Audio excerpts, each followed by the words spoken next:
लखनऊ में दरअसल जयप्रकाश निषाद की बढ़ सकती हैं मुश्किलें। नमक टेंडर घोटाले पर निषाद से पुलिस कर सकती है पूछताछ। नमक सप्लाई के फर्जीवाड़े में भी पशुधन राज्य मंत्री से होगी पूछताछ। मंत्री से आरोपियों के संपर्क के बारे में पुलिस करेगी पूछताछ। आशीष राय से मंत्री के संबंधों के बारे में भी हो सकती है पूछताछ। फर्जीवाड़े का मास्टरमाइंड है आशीष राय। आशीष राय को रिमांड पर लेकर पुलिस कर चुकी है पूछताछ। पशुधन विभाग में फर्जीवाड़े पर निषाद से हो रही है पूछताछ।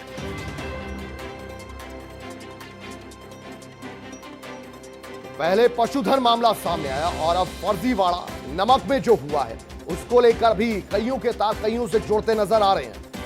आशीष राय को रिमांड पर लेकर पुलिस कर चुकी है पूछताछ। पशुधन विभाग में फर्जीवाड़े पर निषाद से हो चुकी है पूछताछ और जयप्रकाश निषाद की अब बढ़ सकती है। इसी के चलते मुश्किलें। नमक टेंडर घोटाले पर निषाद से पुलिस कर सकती है पूछताछ।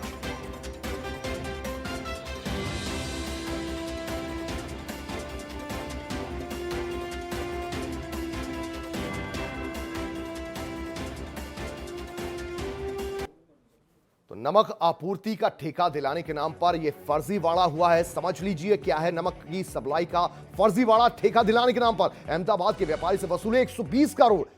पुलिस रिमांड में मास्टरमाइंड ने घुले कई नेता और नौकरशाहों के नाम। मास्टरमाइंड आशीष राय ने सचिवालय कर्मियों का उनके नामों का भी जिक्र किया।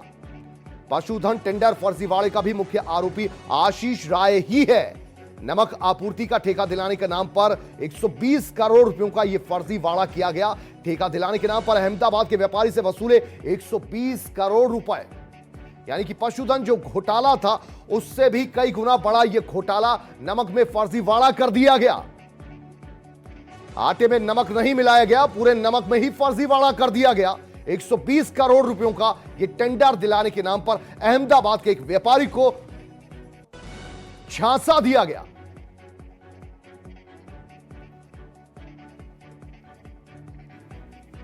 तो आशीष राय इस पूरे फर्जीवाड़े का मास्टरमाइंड है और अब नया ये जो फर्जीवाड़ा है ये नमक से जुड़ा हुआ है और इसमें झांसे में लिया गया अहमदाबाद का एक व्यापारी। और कितना बड़ा फर्जीवाड़ा है, 120 करोड़ रुपयों का फर्जीवाड़ा।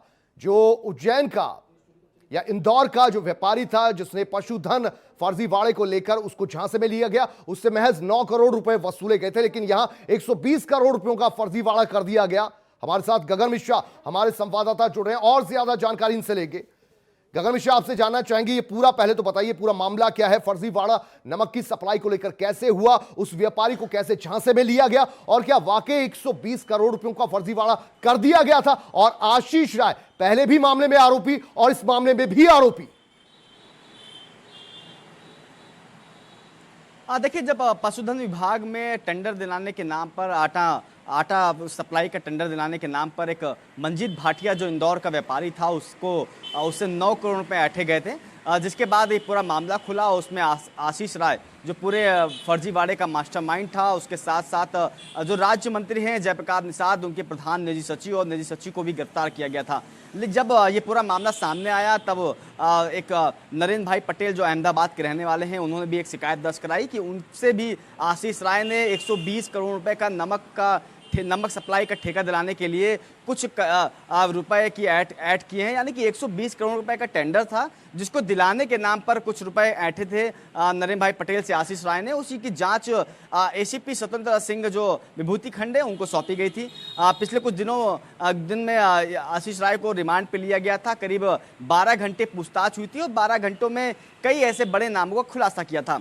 लेकिन जब पशुधन विभाग में जांच चल रही थी उस दौरान आशीष राय और जयप्रकाश निषाद जो उत्तर प्रदेश में योगी सरकार के राज्य मंत्री हैं, उनकी काफी करीबी बताया जा रहा था कि आशीष राय जयप्रकाश निषाद में रोक टोक कार्यालय आते थे। वहां के जो स्टाफ होता था, मंत्री का जो स्टाफ होता था, वो आशीष राय को सलामी ठोकता था। जो आशीष राय कहता था वो उनके स्टाफ करते थे। तो ये माना जा रहा था कि जयप्रकाश निषाद के करीबी है आशीष राय।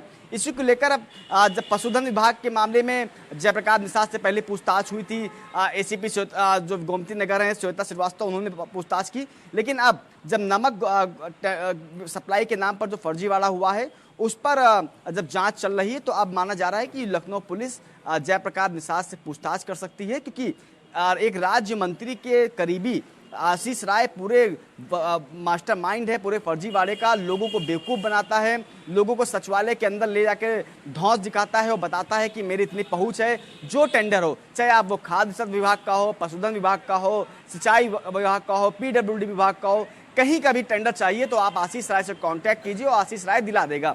यानी कि आशीष राय का जो बैकएंड है वो काफी मजबूत है। हालांकि वो टेंडर दिलाता नहीं है, फर्जीवाड़ा करता है, लेकिन ये जरूर है कि वो बैकएंड है, सचिवालय के अंदर एंट्री करता है। जयप्रकाश निषाद के ही कमरे में एक अलग से कार्यालय खोल के बैठा हुआ था।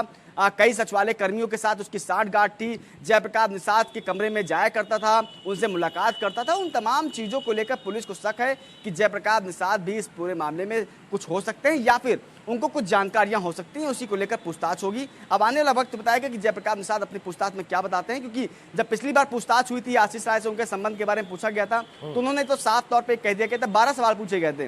उन 12 सवालों के जवाब एक आया था कि मैं नहीं जानता ये आशीष राय कौन है। लेकिन आशीष राय बेरोक टोक उनके कमरे में जाता था, उनका पूरा स्टाफ उनको सलामी ठोकता था। तो आखिरकार ये हो ही नहीं सकता कि एक मंत्री को वो व्यक्ति न जानता हो या फिर मंत्री एक दूसरे को न जानता हो और बैक टू ऐसे बैक ही ये कोई उनके कार्यालय फर्जीवाड़ा, में पहले घुस पशुधन जाए या घोटाला उनके और कार्यालय अब में नमक के नाम पर यहां नमक हरामी जो की गई वो भी सामने आई है। और यहां पर पूरा एक नेक्सस लग रहा है, क्योंकि सचिवालय से भी बहुत से कर्मी जुड़े हुए थे, संपर्क में थे आशीष राय के। आशीष राय खुद मंत्री जी के संपर्क में थे, पहले मामले में भी, दूसरे मामले में भी, लेकिन अभी तक मंत्री जी पर आंच नहीं पहुंची है। अपने आप में यह भी एक बड़ा मामला, देखने वाला मामला। बहुत बहुत शुक्रिया गगन मिश्रा आपका इस पूरी जानकारी के लिए।